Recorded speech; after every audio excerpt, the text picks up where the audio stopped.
Hi மக்களே, welcome back to our channel. இன்னைக்கு வந்து பார்த்தீங்கன்னா நம்ம அகெயின் ஒரு பட்ஜெட் ஃப்ரெண்ட்லியாக ஒரு ஸ்ட்ரீட் ஃபுட் ரொம்ப நாள் கழிச்சு கவர் பண்ண வந்திருக்கேன். அதுவும் இல்லாமல் நீங்கள் நிறைய பேர் கேட்குறீங்க பட்ஜெட் ஃப்ரெண்ட்லியாக போட மாட்டீங்க, போடுங்க போடுங்க அப்படின்னு சொன்னதுனால இந்த இடத்துக்கு நான் வந்திருக்கேன். அதுவும் வந்து ஒரு ஸ்ட்ரீட் ஃபுட்டில் மார்னிங் பிரேக்ஃபாஸ்ட்டில் வந்து பியூர் வெஜ் கொடுக்குறாங்க. ஒரு எக்கு கூட கிடையாது, பியூர் வெஜ் ஸ்பாட்டுக்கு தான் நம்ம வந்திருக்கோம். இந்த இடத்த பற்றி சொல்லணும்னு வச்சுக்கோங்களேன், பயங்கரமா வந்து என்ன சொல்றது, மக்கள் வரவேற்கிறாங்க. பார்சல் அப்படியே பறந்துகிட்டே இருக்கும் இவங்க கிட்ட. அது மட்டும் இல்லாம வந்து சாப்பிடுறவங்களும் நிறைய பேரு. பட்ஜெட் ஃப்ரெண்ட்லியா போடுன்றதுக்காக உங்களுக்காண்டி வரல, எனக்கு என்ன பண்ணுவீங்க? எதுவும் வேணா லைக் பண்ணுங்க, ஷேர் பண்ணுங்க. புதுசா சேனல் பாக்குறவங்க சப்ஸ்கிரைப் பண்ணிட்டு பாருங்க. இந்த வீடியோக்கு வந்து ஹைப் கொடுங்க. அதே மாதிரி என்ன கண்டென்ட் போடணும்னு சொல்லிட்டு எனக்கு சஜஷன்ஸ் கொடுத்தாலுமே நல்லா இருக்கும்.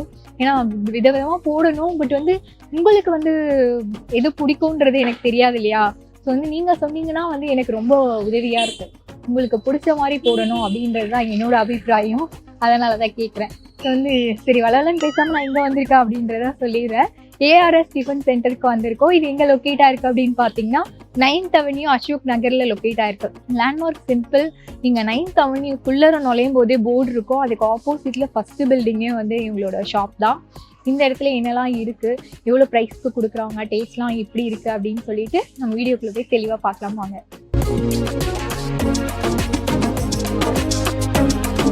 வணக்கம்ண்ணா. வணக்கம். உங்க பேரு? ஸ்ரீராம். இவ்வளவு வருஷமா கடை வச்சிருக்கீங்க? இங்க 13 வருஷமா வச்சிருக்கேன். எங்களை வந்து கேட்டரிங் வந்துட்டு 25 இயர்ஸா நடந்துட்டு இருக்கு. பட் இங்க ஷாப் வச்சது வந்து 13 இயர்ஸா இருக்கு. ஷாப்போட நேம் சொல்லி. ARS tiffin centre, Ashok Nagar, 9th avenue. Catering அப்படி சொல்றீங்க, சாம்பாரோட டேஸ்ட் அப்படியே ஹோட்டல் டேஸ்ட்ல இருந்துச்சு, ரொம்ப நல்லா இருந்தது. Okay okay.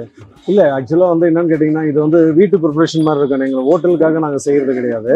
எங்களோட சென்ட்ரலைஸ் கிச்சன் வந்துட்டு வேற ஒரு இடத்துல இருக்கு. அங்க ப்ரிப்பேர் பண்ணி தான் இங்க வந்துட்டு இருக்கு. ரெகுலர் ஆர்டர் போயிட்டு இருக்கோம். இங்கே ஷாப்புக்கும் வந்துட்டு டெய்லி வந்துட்டு இருக்கோம். அதனால வந்து என்னென்ன இப்போ ஹோட்டல் சாப்பாடு மாதிரி வந்துட்டு சிலதெல்லாம் வந்துட்டு ஆட் பண்ணி பண்ணுவாங்க. நம்ம ஃபுட் அப்படி இருக்காது. எப்படி நம்ம வீட்டில் ஹோம்லியாக வந்து எப்படி இருக்குமோ அந்த மாதிரி இருக்கும். பட் ஃபங்க்ஷன் ஃபுட்டெல்லாம் பார்த்தீங்கன்னா வந்து நீங்கள் மண்டபத்தில் சாப்பிட்ற மாதிரி இருக்கும். ஸோ அந்த மாதிரி தான் வந்து பண்ணி கொடுத்துருக்கு. ப்ரைஸும் வந்து ரீசனபுளாக இருக்கும். இன்னொன்று என்னென்னு கேட்டிங்கன்னா, இங்கே ஷாப்பு டே 1 ஓப்பன் பண்ணதுலேருந்து சாப்பிட்டவங்க இதுவரையிலும் சாப்பிட்டுட்டு இருக்காங்க. கிட்டத்தட்ட 13 இயர்ஸ் ஆயிடுச்சு. இதுவரையிலும் ரெகுலராக சாப்பிட்டுட்டு இருக்காங்க. ஃபுட்டு நல்லா இருந்தால் தான் ரீட்டைன் பண்ணுவாங்க. நெக்ஸ்ட் வந்து ப்ரைஸ் கம்ஃபர்டபுளாக இருக்கணும். சாப்பிட்ற ஃபுட்டு வந்து நமக்கு வந்து ஹெல்த்துக்கு வந்து எந்த விதமான பாதிப்பும் ஏற்படக்கூடாது. அப்படி இருந்தால் மட்டும் தான் அவங்க ரீட்டைன் ஆவாங்க இல்லையா? இப்போ நீங்க இன்னொரு விஷயம் என்னன்னா 2 டைப் ஆஃப் இட்லி வச்சிருக்கீங்க இல்லையா? அத பத்தி சொல்லுங்க. ஒன்னு நார்மல் இட்லி நம்ம வீட்ல எல்லாம் செய்யறது, இன்னொன்னு மல்லிப்பூ இட்லி இந்த ஹோட்டல்ல எல்லாம் செய்வாங்க. அதுக்கப்புறம் வந்து தட்டி இட்லி சிலதெல்லாம் இருக்கு. இங்க வந்து இந்த 2 வெரைட்டி மட்டும் தான் போட்டுட்டு இருக்கோம். முதல்ல நைட்டு போட்டுட்டு இருந்தபோது வந்து புடி இட்லி, ஃப்ரை இட்லி அதெல்லாம் பண்ணிட்டு இருந்தோம். இப்போ நைட்டு கிடையாது, மார்னிங்கும் மதியம் மட்டும். மதியம் வந்து variety rice, meals, chapati, parotta. Morning வந்துட்டு பிரேக்ஃபாஸ்ட்ல வந்துட்டு நம்ம south Indian food, idiyappam, khichdi, idli, vada, pongal, puri, dosa varieties எல்லாமே இருக்கும். ஆப்பம் போட்டுட்டு இருந்தோம். இப்போ வந்துட்டு பொங்கல் ஹாலிடேஸ் எல்லாம் ஊருக்கு போயிருந்தனால ஆப்பம் வந்து இப்போ ஸ்டாப் பண்ணுங்க. ஆப்பத்துக்கு வந்துட்டு பால் கொடுப்போம், வடகரி கொடுப்போம். பியூர் வெஜ் தான். பியூர் வெஜ் கூட போட மாட்டீங்க? பியூர் வெஜ் தான். நீங்க வந்து கேட்டரிங்க்கும் பண்றதுனால உங்களுக்கு கொஞ்சம் ஓரளவுக்கு இதுவா இருக்கும் இல்லையா? கண்டிப்பா கண்டிப்பா. என்னன்னா இப்போ நீங்க வந்து கேட்டரிங் பண்ணிட்டு இருக்கிறதுனால சும்மா இருந்தபோது சரி அது சீசன் டைம் ஒர்க்கு கேட்டரிங். மற்ற நேரத்தில் வந்து ஃப்ரீயாக தானே இருக்குமேன்னு ஆரம்பித்தோம். அது காட் கிஃப்ட்டு நல்லா போயிட்டு இருக்கு. முதல்ல 6 இடத்துல ஷாப் வச்சிருந்தோம். இப்போ வந்து நிறைய ஆர்டர்ஸ் நிறைய போகிறதுனால இந்த ஒரு ஷாப் மட்டும் தான் போயிட்டு இருக்கு. இல்ல நீங்க வந்து மக்களுக்கு தரமான உணவு கொடுக்கணும்னு நினைக்கும் போதே வந்து உங்களுக்கு கடவுள் உதவி பண்ணுவாங்க. கண்டிப்பா கண்டிப்பா. இல்லை இங்கே நீங்க என்ன கேட்கறத விட இங்கே வர என்னோட கஸ்டமர்ஸை கேட்டிங்கனாவே உங்களுக்கு ஃபீட்பேக் தெரிஞ்சிடும். அதாவது ஒரு ஷாப்பில் வந்துட்டு ஒரு 1 வீக் சாப்பிடலாம், இல்லை 10 days சாப்பிடலாம். வருஷம் கணக்காக சாப்பிட்டுட்டு இருக்க முடியாது இல்லைங்களா? ஆனால் இங்கே வருஷம் கணக்காக சாப்பிட்டுட்டு இருப்பாங்க. ஸோ எல்லாமே இந்த ஏரியா பொறுத்தவரையிலும் எல்லாமே இது ரிச்சான ஒரு பிளேஸு. இருந்தாலும் வந்து ரைஸ் கம்ஃபர்டபுளாக இருக்குது நமக்கு வந்து. அதாவது இங்கே வந்து பார்த்தீங்கன்னா இப்போ இட்லி, பூரி, பொங்கல்லாம் சூடாக தான் இங்கே சாப்பிட முடியும். நீங்கள் சரவண பவன்லேயும் எந்த ஒரு பெரிய ஹோட்டல் போனீங்கன்னா சூடாக சாப்பிடவே முடியாது. இங்கே வந்தாங்கன்னா பில் போடுற நேரத்தில் ஆர்டர் சொல்லுவாங்க, இங்கே போட்டு சூடாக வாங்கி சாப்பிடுவாங்க. அதனால அந்த 2 minutes வெயிட் பண்ணியாச்சும் வாங்கி சாப்பிடுவாங்களே தவிர என்னென்னா சூடாக சாப்பிடுவாங்க. அந்த மாதிரி கொடுத்துட்ருக்கோம். நம்ம வந்து எடுத்து வச்சு இது பண்ணி கொடுக்கல. அதனால தான் கஸ்டமர் வந்துட்டு ரொம்ப விரும்பி வருவாங்க, வெயிட் பண்ணி வாங்குவாங்க. யாரும் கோச்சிக்க மாட்டாங்க, ரொம்ப ஃப்ரெண்ட்லியாக இருப்பாங்க. அதே மாதிரி இங்கே வந்து யாருமே ஒர்க்கர்ஸ் கிடையாது, எல்லாரும் ஓனர்ஸ் மாதிரி தான். இயர்லி பார்த்தீங்கன்னா 2 days மட்டும்தான் லீவ். பொங்கலுக்கு ஒரு நாள் லீவ், தீபாவளிக்கு ஒரு நாள், 2 நாள் தான் லீவ். மற்ற எல்லா டேஸும் ஒர்க்கிங் தான். குழந்தைங்க எல்லாம் வந்து சாப்பிடுறாங்க, அதையும் நான் பார்த்தேன். குழந்தைங்க சாப்பிடும் போதே தெரிஞ்சுக்கலாம். நம்ம வந்து டேபிள் மேல தூக்கி உட்கார வச்சிருவாங்க, உட்கார வச்சுட்டு ஊட்டி விடுவாங்க. எல்லா ஐட்டமே விரும்பி சாப்பிடுவாங்க குழந்தைங்க. பார்சல் நிறைய வாங்கிட்டு போவாங்க. ஸோ அந்த மாதிரி போயிட்டு இருக்கு. Okay, thank you.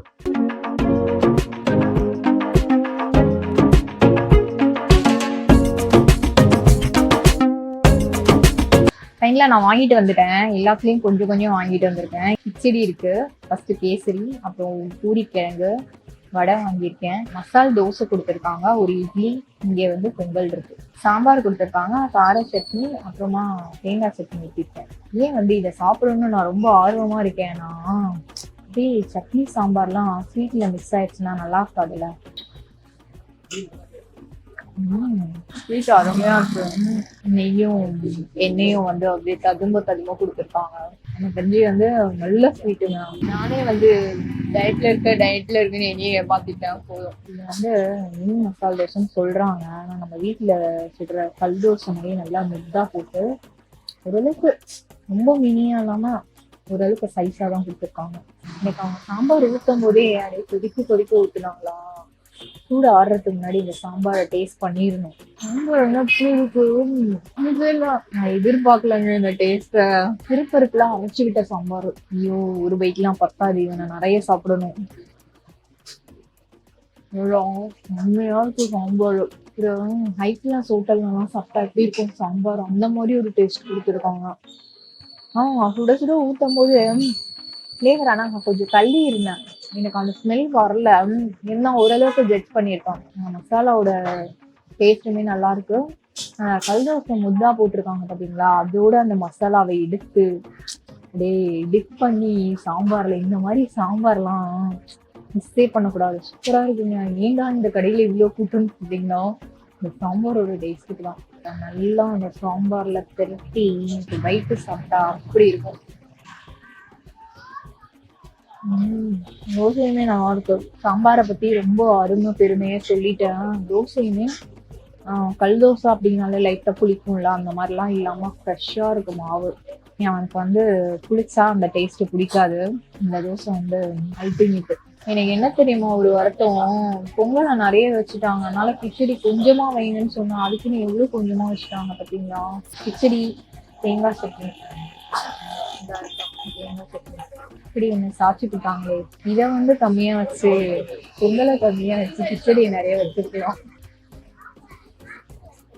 நல்லா கொடுத்துட்டு கொஞ்சமா கொடுத்துட்டாங்க. கிச்சடி அப்படியே வெண்ணெய் மாதிரி கரையுது.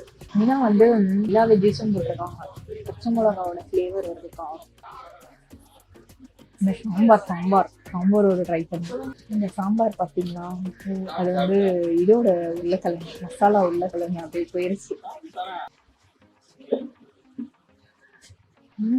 நம்ம கிச்சடியோட காம்போ வந்து இந்த சாம்பார் பிரேக் பண்ணிருச்சு. சாம்பார் கூடயும் கிச்சடி சூப்பரா இருக்கும். சாம்பார் கூட எதை வேணா பேர் பண்ணலாம் போல. ஜாலியா அழிச்சு கிச்சடி. எனக்கு வந்து கடவுள் வந்து கிச்சடி இவ்வளவுதான் அளந்து கொடுத்துருக்காரு போல இன்னைக்கு. இட்லி சாப்பிட்டோன்னே பொங்கல் வேணாம், பூரிக்கு ஜம்ப் பண்ணவா இட்லிக்கு ஜம்ப், இட்லியே சாப்பிடுவேன். இட்லி என்னன்னா நான் வைக்கும் போதே பார்த்தேன், வீட்டுல சுத்தா எப்படி இருக்கும் அந்த மாதிரி ஒரு இட்லி தான். இப்போ பாருங்க, சாஃப்டா இருக்கு, பவுன்ஸ் ஆகல. கொஞ்சம் பெருசா இருந்தா பவுன்ஸ் ஆயிருக்கும். வெறும்னே இந்த கார சட்னி நல்லா இருக்காங்க பாருங்க, கார சட்னி.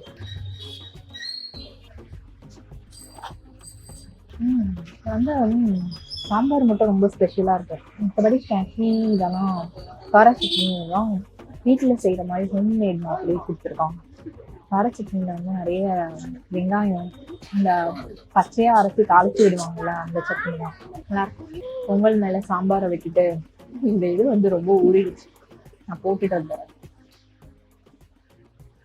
ஸ்வீட் எதுவும் டிஸ்டர்ப் பண்ணாம நான் பாத்துக்கிட்டேன். பூரியை வந்து லாஸ்டா பாத்துக்கலான் இருக்கேன். எப்பவுமே வந்து ஒரு டேஸ்டான ஐட்டத்தை வந்து கடைசியா சாப்பிடும்போது பொறுமையா சாப்பிட்டேன். பொங்கலோட பதம் நல்லா இருக்கு. இது வந்து மிளகு பொங்கல், பெருமாள் கோயில்ல கொடுப்பாங்க தெரியுமா, இந்த மிளகு பொங்கல். இதை தனியாவே சாப்பிடலாம். இந்த சாம்பாரோட சாப்பிடும் போது இன்னும் டேஸ்ட் தூக்கி கொடுக்குது. உங்களுக்கு சொல்ல வர, இந்த தனியா சாப்பிட்டா கூட நல்ல ஒரு ஃபிளேவர் அப்படின்ட்டு. இந்த மிளகுலாம் வந்து தூக்கி ஓரமா வச்சிடாதீங்க, அதோட சேர்த்து சாப்பிடுங்க. இந்த கிளைமேட்டுக்கு வந்து நம்ம பெப்பர் அதிகமா எடுத்துக்கணும்ல. சொன்ன மாதிரியே தான் இருக்கு. தனியா சாப்பிட்டாலுமே நல்ல டேஸ்ட். இந்த வடை நான் ப்ரைஸ்லாம் கேட்கல, நான் உங்களுக்கு ஃபைனலா கேட்ட சொல்றேன். அதேங்கப்பா, இந்த சூடா சாம்பாரோட இன்னும் டேஸ்ட் பயங்கரமா இருக்கும், நல்லா இருக்கும். வடையோட பொங்கல் ட்ரை பண்ணும்போது, பொங்கல் பிடிக்காத எனக்கே வந்து இந்த சாம்பார் தொட்டு சாப்பிட்டா சூப்பரா இருக்கும். பூரி வந்து நல்லா சாஃப்டாக கொடுத்துருக்காங்க.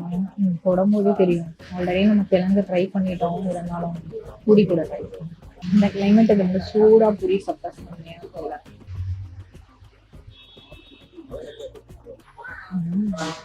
பூரி உள்ள போறதே தெரியல, நல்லா சாஃப்ட்.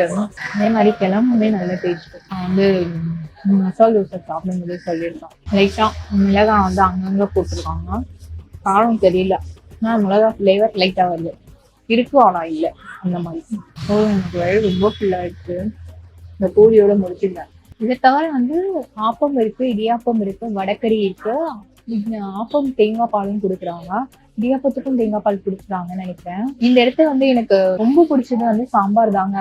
ஒரு ஹோட்டல் டேஸ்ட் கொடுத்து செம்மையா கொடுத்துட்டாங்க. இந்த அசோக் நகர் பக்கம்லாம் வந்தீங்கன்னா கண்டிப்பா இந்த இடத்த ட்ரை பண்ணி பாருங்க. மற்றபடி மெயின் டிஷ்லாம் நல்லா இல்லையா அப்படி கேட்டுறாதீங்க, மெயின் டிஷ்ஷுமே நல்லா இருந்துச்சு. அவங்க கல் தோசை கொடுத்துருந்தாங்க, அதான் மினி மசால் தோசை மாதிரி கொடுத்துருந்தாங்க, அதுவுமே நல்லா இருந்துச்சு. நான் சாப்பிட்ட கிச்சடியும் என்னை ரொம்ப இம்ப்ரெஸ் பண்ணிடுச்சு. பொங்கலும் டேஸ்ட் வைஸ் நல்லா இருந்துச்சு. நான் சொன்னேன் இல்லையா, தனியாக சாப்பிட்டா கூட நல்லா இருக்கும்ட்டு, அந்த மாதிரி இருந்தது. மற்றபடி பூரி கிழங்கு எல்லாமே வந்து ஒரு என்ன சொல்றது, அந்த சாம்பாரை மட்டும் டேஸ்ட்ல செதுக்கிட்டாங்க. நீங்க எல்லாத்தையும் அந்த சாம்பார் கூட வச்சு பாருங்க, சாப்பிட்டு பாருங்க. இல்லையா, நான் இந்த வீடியோல சாம்பாரை பத்தி தான் பேசியிருப்பேன். நிஜமாவே வந்து நல்லா இருந்துச்சுங்க. ஓவராலா எல்லா டிஃபன் ஐட்டம்ஸும் நல்லா இருந்துச்சு. இதே மாதிரி பட்ஜெட் ஃப்ரெண்ட்லியா தான் கொடுக்குறாங்க. ப்ரைஸ் வந்து உங்களுக்கு டிஸ்கிரிப்ஷன்ல கொடுத்துட்றேன். இதே மாதிரி வேற என்ன ஸ்பாட் உங்களுக்கு தெரியுதோ அதை வந்து எனக்கு சொல்லுங்க, நம்ம வந்து வீடியோ எடுக்க ட்ரை பண்ணலாம். நான் நிறைய பேர்கிட்ட கேட்குறேன், இப்போ யாருமே வந்து எனக்கு கண்டென்ட்டே சொல்ல மாட்டேங்கப்பா. சரி, இதே மாதிரி நம்ம ஒரு சுவாரஸ்யமான வீடியோவில் சந்திக்கலாம். பாய்.